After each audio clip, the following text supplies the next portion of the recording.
जिद की जंजीर और मोहब्बत का बंधन।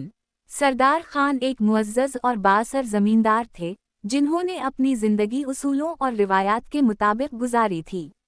वो चाहते थे कि उनका इकलौता बेटा मुराद भी उनके नक्श कदम पर चले और ख़ानदानी कारोबार को संभाले।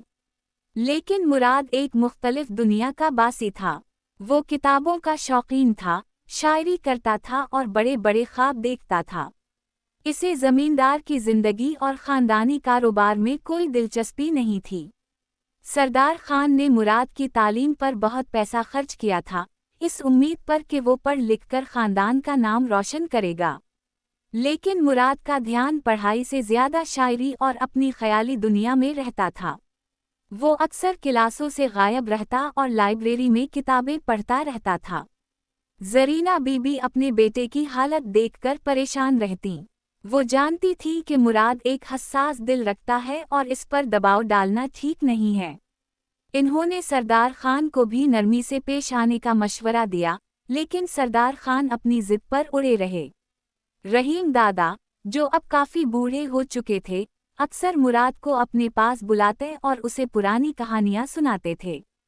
इन कहानियों में वो जिंदगी के तजुर्बात और हिकमत की बातें बताते थे, लेकिन मुराद इन कहानियों को भी इतनी तवज्जो से नहीं सुनता था। मुराद की हम जमात गुलाब जान एक मेहनती और बाहिम्मत लड़की थी।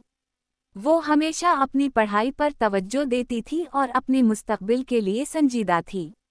मुराद अक्सर इसकी मेहनत और लगन को देखता था, लेकिन खुद पर कोई ख़ास असर महसूस नहीं करता था।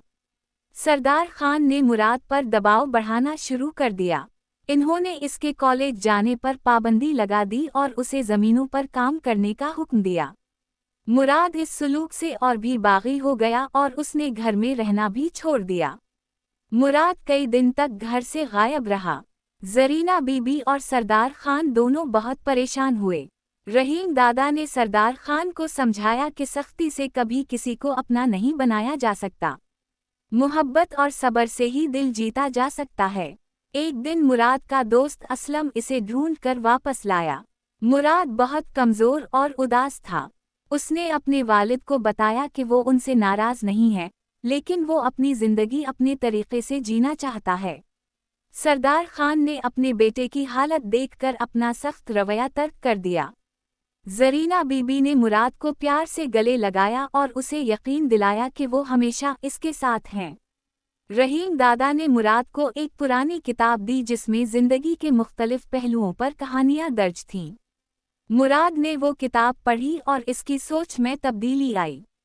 इसे एहसास हुआ कि अपने ख्वाबों को पूरा करने के साथ साथ अपने वालिदैन की ख्वाहिशात का भी एहतराम करना ज़रूरी है। उसने अपने वालिद से माफ़ी मांगी और वादा किया कि वो अब अपनी पढ़ाई पर भी तवज्जो देगा और ख़ानदानी कामों में भी दिलचस्पी लेगा। वक्त गुजरने के साथ साथ मुराद ने अपनी मेहनत और लगन से न सिर्फ अपनी तालीम मुकम्मल की बल्कि अपने वालिद के कारोबार को भी जदीद तरीके से आगे बढ़ाया। सरदार खान को अपने बेटे पर फ़ख्र हुआ और इन्हें एहसास हुआ कि हर औलाद की अपनी एक अलग पहचान और ख्वाब होते हैं, जिनका एहतराम करना चाहिए। ये कहानी वालिदैन को अपनी औलाद की ख्वाहिशात और ख्वाबों का एहतराम करने और उन पर अपनी मर्जी मुसल्लित न करने की अहमियत बताती है। ये औलाद को भी सिखाती है कि अपने ख्वाबों को पूरा करने के साथ साथ अपने वालिदैन की मोहब्बत और उनकी तवक्कुआत का भी ख्याल रखना चाहिए। जिद और हठ धर्मी से रिश्ते कमज़ोर होते हैं, जबकि मोहब्बत और समझौता ज़िंदगी को खुशगवार बनाता है।